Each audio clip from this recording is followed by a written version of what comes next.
Power comes in response to a need, not a desire. Comes in response to a need, not a desire. You have to create that need.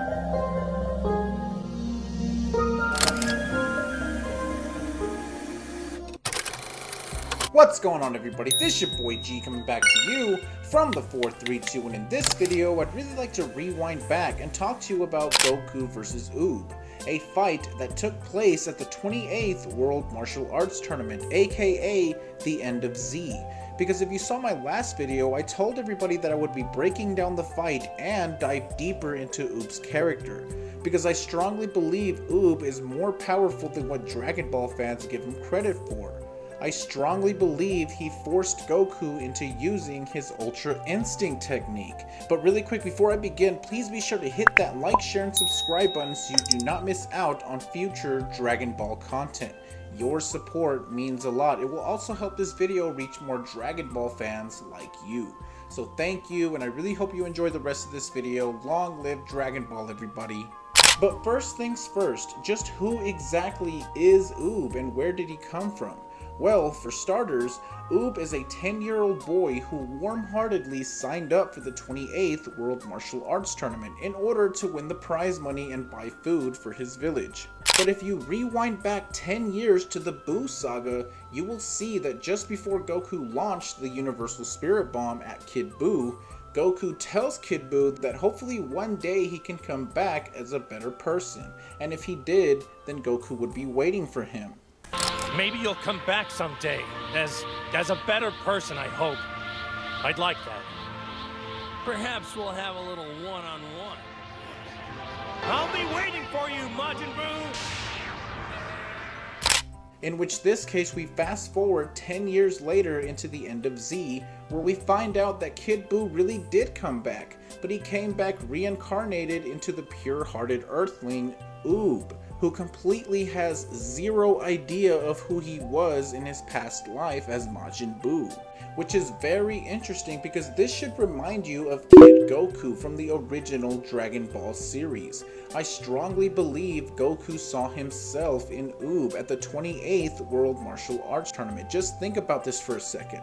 Both Goku and Oob were about the same age in their first tournament, both made it to the finals of their very first tournament, and most importantly, both fighters were very much underestimated by the crowd and the other contestants because of their physical appearance, until they were all proven otherwise. You can clearly see that Oob is very much unaware of his true origins, the same way Goku was before finding out he was really a Saiyan born on planet Vegeta.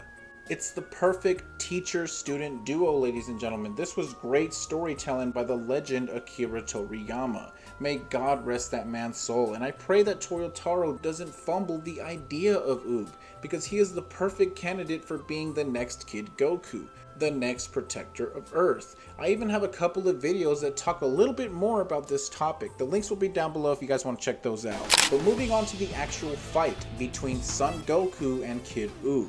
A fight that many saw as a mismatch except for Goku, because Goku actually senses Oob's potential god power surging through his body. He sensed it ever since Oob helped our heroes defeat Moro in the Dragon Ball Super manga. All Goku needed to do was to bring it out of him in the best way he knew how, through anger. Hey kid, your diaper's dirty. I smell it from here. You half-pint beauty school reject. Your mother's so fat, that cow's moo at her. But after Goku successfully pisses Oob off and gets him to engage in the fight, you can actually see glimpses of Kid Buu as Kid Oob is fighting, surprising everyone in the crowd, including his opponent Goku himself. Now, I didn't catch this before, but if you pay close attention, Goku went from fighting in his base form to fighting in his powered-up base form. The same form he was training and mastering with Vegeta during the Resurrection of F movie. Really, Kakarot? Even now you've got to get a shot into me! Relax, Vegeta! That was an honest mistake! Oob was not letting off the gas. He was holding his own and finding these little openings that Whis kept giving Goku hell about. Being too relaxed can also be a weakness. And don't even get me started on the issues with your overconfidence. I really don't think Goku expected Oob to be this strong. Or at least not yet, because towards the end of their fight, Oob does something that forces Goku to use his Ultra Instinct technique. Now keep in mind that this fight takes place after the events of the Dragon Ball Super series, which included Beerus, Golden Frieza, the Tournament of Power, Broly, Moro, Granola, and the Superhero movie. So this is the latest and greatest version of Goku that Oob is fighting up against. This is the version of Goku that has gone through multiple power-ups and transformations prior to this fight with Oob. Think about that for a second, because if you watch carefully in just a brief second, I strongly believe Oob forced Goku into using the Ultra Instinct technique.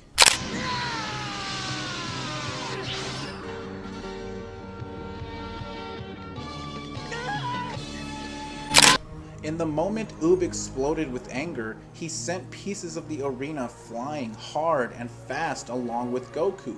But at that moment, at that exact same moment Oob exploded, he takes off skipping over the same tiles he sent flying way before him.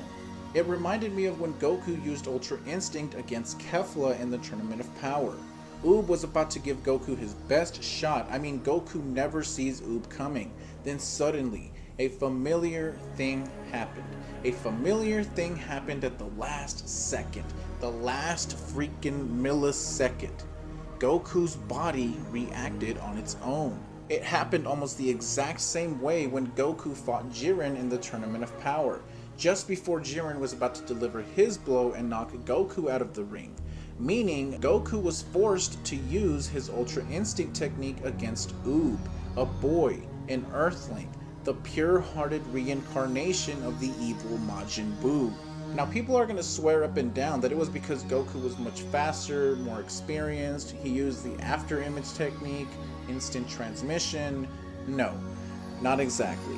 In order for him to do that, Goku would have had to concentrate first. Oob was so close to laying one on Goku that he barely had time to open his eyes. Which leads us back to the Resurrection of F movie. During Goku and Vegeta's training with Whis, he tells him that their end goal should be to master the ability to have each part of their body think and move on its own, or better known as Ultra Instinct. You mean your body reacts without you having to think? That's exactly right. But, Mr. Whis, it looks like you stepped in some poop.